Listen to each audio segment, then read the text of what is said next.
বাসায় থাকা সাধারণ উপকরণ দিয়ে আজকে আপনাদেরকে অসাধারণ কিছু বানিয়ে দেখাবো। সত্যি কথা বলতে এই নকশি পিঠা বানানোটা আমার কাছে প্রচুর টাফ মনে হইতো আগে, কিন্তু এখন আমি ইজিলি বানিয়ে ফেলতে পারি। কোনো সাজের দরকার নাই, খেজুরের কাটার দরকার নাই। আমার এই রেসিপি ফলো করে শুধু নতুন রাঁধুনি বলবো না, ছোট বাচ্চারাও ইজিলি এই রেসিপি বানিয়ে ফেলতে পারবে। হৃদয় ফেরদৌস খান চ্যানেলে নতুন আবিষ্কার। আশা করি আমার আজকের এই রেসিপি দেখার পর থেকে নকশি পিঠার ডিজাইন করা আপনাদের কাছে পানির মতো সহজ হয়ে যাবে। প্রথমে একটা প্যান নিয়েছি, তার মধ্যে দিয়ে দিলাম হচ্ছে 1 কাপ পরিমাণ পানি, আর হাফ চা চামচেরও একটু কম আমি লবণ ব্যবহার করেছি। আর এটা যেহেতু আমি শিরাতে ভিজাবো এই পিঠাটা, তো লবণটা একটু কম দেওয়াই ভালো। সব কিছু একত্রে মিক্স করে নিয়ে আমি 1 চা চামচ মতো এখানে তেল ব্যবহার করেছি।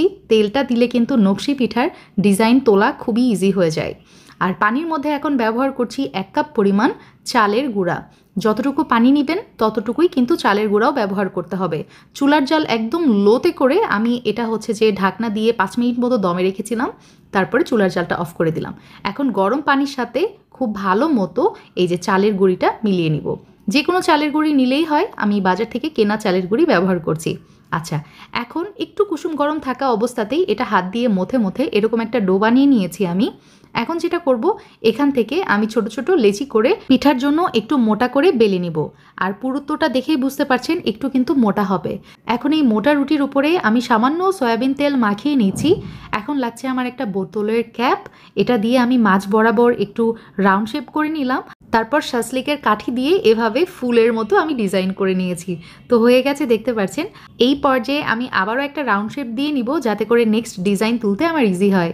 এখন লাগছে আমার একটা কেজিটা পরিষ্কার করে নিয়েছি আমি আগে, তারপর এভাবে ডিজাইন করে নিচ্ছি।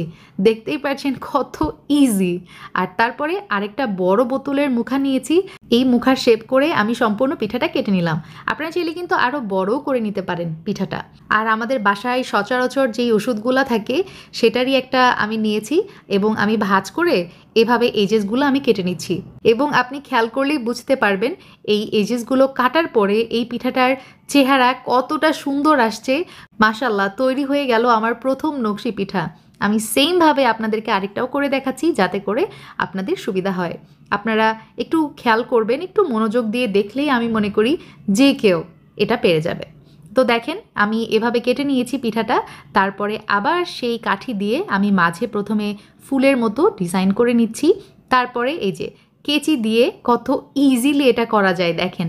জাস্ট একটু কেচি দিয়ে কেটে নিতে হবে, তাহলেই সাইডে কত সুন্দর একটা ফুল হয়ে গেল। আর এই যে সাইডের এজেসগুলো দেখেন আমি কিভাবে কেটে নিচ্ছি। এবার কিন্তু আপনাদেরকে স্লো করে দেখাচ্ছি, যাতে করে আপনাদের বুঝতে সুবিধা হয়। এই যে দেখেন, আলহামদুলিল্লাহ আমার কিন্তু দ্বিতীয় নকশি পিঠাও রেডি। কত সুন্দর হয়েছে মাশাআল্লাহ। আমার দ্বারা যে এত সুন্দর পিঠা বানানো সম্ভব আমি কখনো চিন্তাও করতে পারি নাই।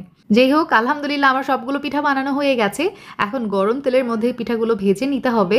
একদম চুলার জাল কিন্তু হাই হিটে রাখা যাবে না, মিডিয়ামে রেখে শুরু থেকে শেষ পর্যন্ত পিঠাগুলো ভেজে নেবেন। তাহলে যেটা হবে, পিঠার ভিতর পর্যন্ত একদম ক্রিস্পি হবে। আপনারা চাইলে এই পিঠাটা কিন্তু সংরক্ষণ করতে পারেন, গোল্ডেন ব্রাউন কালার করে ভেজে নিয়ে ঠান্ডা হয়ে গেলে এয়ারটাইট বক্সে রাখতে হবে। তারপর যখন খেতে মন চায় আবারও সেকেন্ড টাইম তেলে ভেজে নিয়ে তারপরে গুড়ের শিরাতে গড়িয়ে নিতে হবে। আমি 1 কাপ মতো গুড় নিয়েছি এখানে, আর হাফ কাপ মতো পানি দিয়ে দিলাম। তারপরে যখন গুড় আর পানি মেল্ট হয়ে এরকম ঘন একটা কনসিস্টেন্সিতে চলে আসবে, এরকম একটার কনসিস্টেন্সিতে যখন আসবে, তখন আমি ভেজে রাখা এই যে নকশি পিঠাগুলো দিয়ে দিলাম। দিয়ে এখন খুব সুন্দর করে গুড়ের মধ্যে এটা টস করে নিতে হবে। আলহামদুলিল্লাহ আমাদের পিঠা কিন্তু একদম রেডি। আমি জাস্ট গরম গরম পিঠাটা খাচ্ছিলাম আর চিন্তা করছিলাম যে এত সহজে এই পিঠাটা বানিয়ে ফেলা যায়। আমি যদি পারি, আমার ভিউয়ার্সরা তো অবশ্যই পারবে।